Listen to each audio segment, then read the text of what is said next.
So let's show user Scott, set pages and lines, and set wrap off. So now we're going to join tables. So let's describe EMP. The reason why we know there's a table EMP is because I said so in the beginning of the course, but there is a way to see which tables each user has. Right now we're user Scott, but that's later on. For now, just know we have a table EMP that we've been doing all our work with. Now there's also another table called DEPT, department. So let's clear the screen and let's describe DEPT. Select star from DEPT. So this is a departments table, obviously. All right. The EMP table, if I describe EMP, it's an employee table. So we're going to join these tables.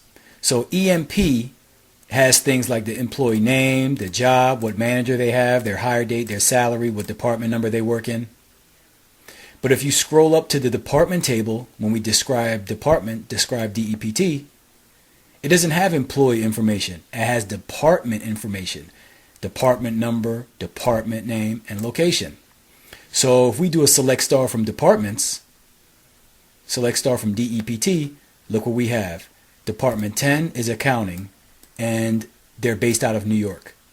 Now, so far during this class, we've been doing select star from EMP, looking at the department numbers, but we never knew what the department name was or what location or where their location was. So now we know that there are two tables under Scott schema, one employees and one departments. So here's the question for you. If we describe EMP and then describe departments, is there a column in either of the tables that can be used to link these two tables together? Department number. Department number. So these are the columns that we're going to use to join these tables together. So let's just do a basic scenario where we're going to join these tables using a natural join.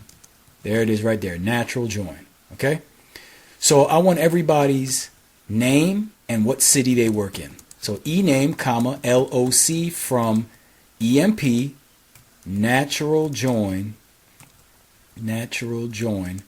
DEPT, semicolon, enter.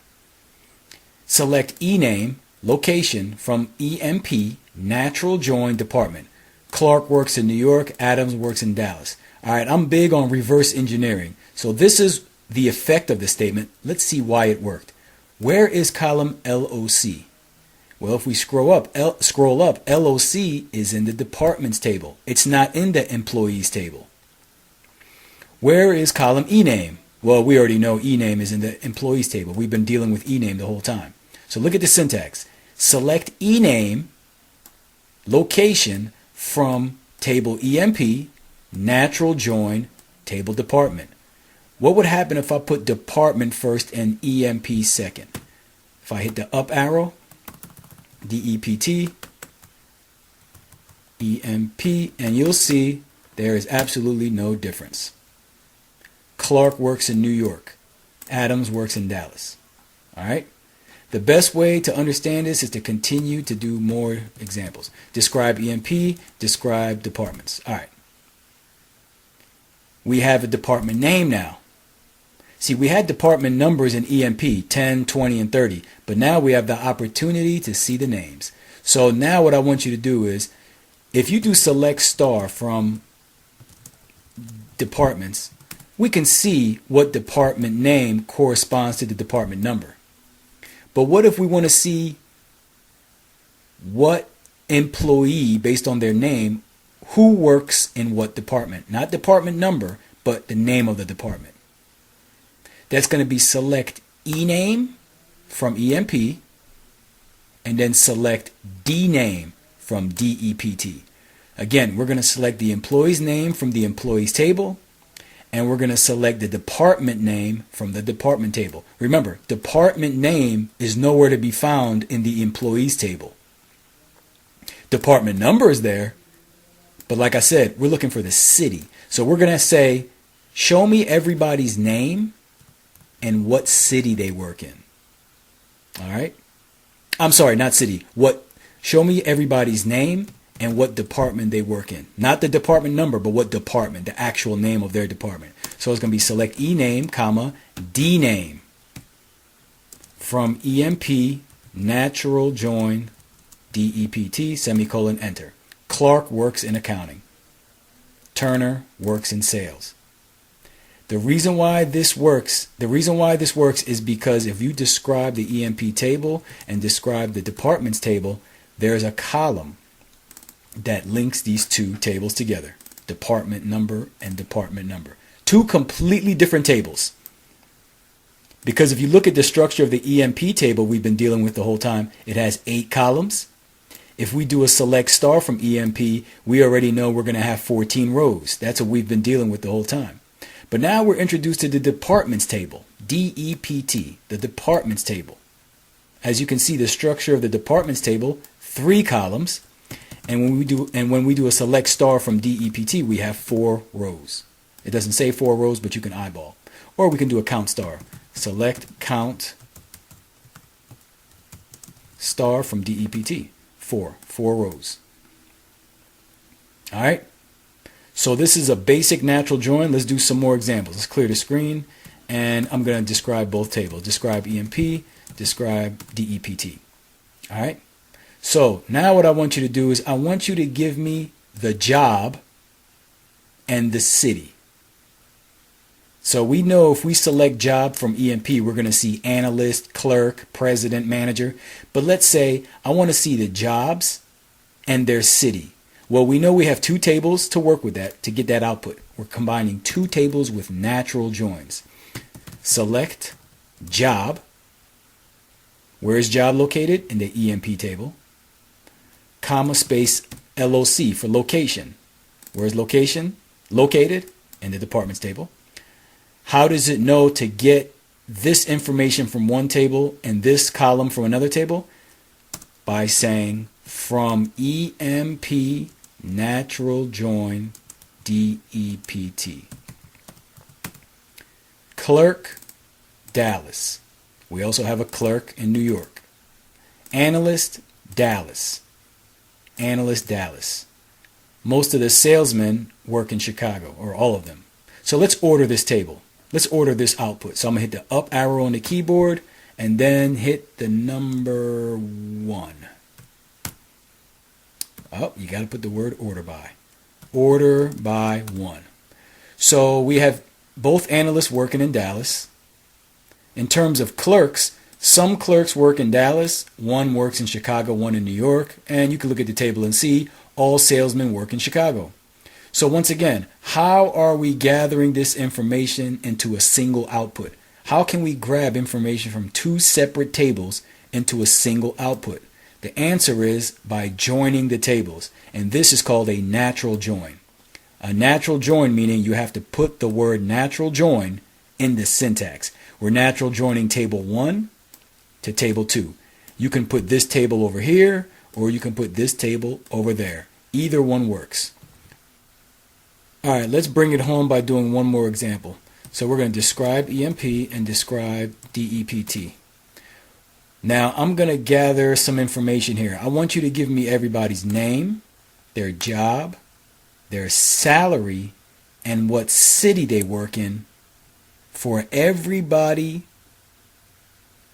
who does not work in New York City. So do you remember where location, remember not in? Not in. This is what we're going to do. Not in New York. So I want everybody's name. Select E name, comma, job, comma, sal, comma, and then that's from the employees table, and then LOC for location from the departments table. From EMP natural join DEPT, where, actually I'll hit enter, where LOC not in. Not in what? New York. Semicolon, enter. Pay attention to the output here. Pay attention to the output. Now, E name, job, and sal these columns are, this is information we were able to get during this course the whole time from the EMP table. If I scroll up, you see e-name, job, and sal. But the EMP table, the employees table, doesn't have the location where they work. The location is in the departments table. So what I did was e-name, job, and sal from employees table, location from departments table, from what? EMP natural join DEPT. And if I hit semicolon enter after departments, we would have got all 14 rows. But I didn't put a semicolon after departments. I did where. The where clause restricts rows. It gives you only what you're asking for. And I was basically asking for everyone who does not work in New York City.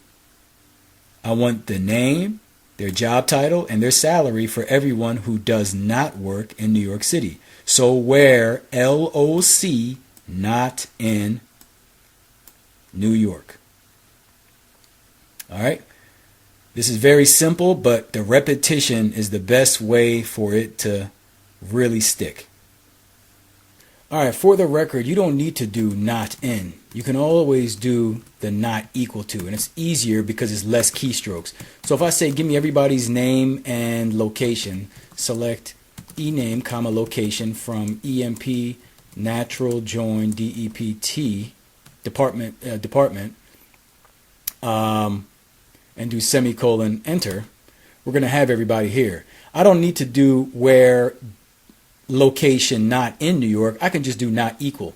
So if I say give me everybody who does not work in New York, I can hit the up arrow and say where LOC not equal to New York. So we're going to get Dallas and Chicago. What if I want to see everybody who actually works in New York? I'm going to hit the up arrow and say just equal to. Delete the not equal to and put equal to. And as you can see, only the people who work in New York are in the search results. What if I want people who do not work in Chicago? Well, if I hit the up arrow, do not, I can do not in, or less keystrokes, I can say not equal to and put the word Chicago. Enter. So I get New York and Dallas. Now, the clause not in actually helps. Let's say instead of 3 or 4 cities, I believe this table only has New York, Dallas, and Chicago. But let's say this is a company that operated in over 100 cities. And I say, show me everybody who does not work in New York or Dallas. Does not. Well, we can't say not equal to because not equal to is only going to rely on one value. That's where not in helps, because not in pertains to a group. Not in, and then you put whatever, whatever, and then you close the parentheses. So let's do that. If I hit the up arrow, and I'm going to hit enter just to make some more room. So give me the names and locations from EMP, natural join department number. Enter. Where location not in, let's say New York, comma, space, comma, space, comma, space, and Dallas. Then we only get Chicago. So not in is very beneficial when you have a large table and you want to eliminate a few cities, for example. All right? But not equal to is actually easier if you just want to say, hey, who does not work in Chicago? Well, in that case, just do the not equal sign. Who does not work in New York? Who does not equal, and then you put New York. Who does not work in Dallas? Not equal to Dallas. But if it says who doesn't work in Dallas or Chicago, then you want to say where location not in, and then you put Dallas and Chicago. Because if you say location not equal to, and you put Dallas and Chicago, this is an error message waiting to happen. You cannot do that. Because equal to and not equal to pertain to one value. All right? This is just another option when you're trying to eliminate rows within the where clause. You don't always have to use not in. Sometimes you can just do not equal to.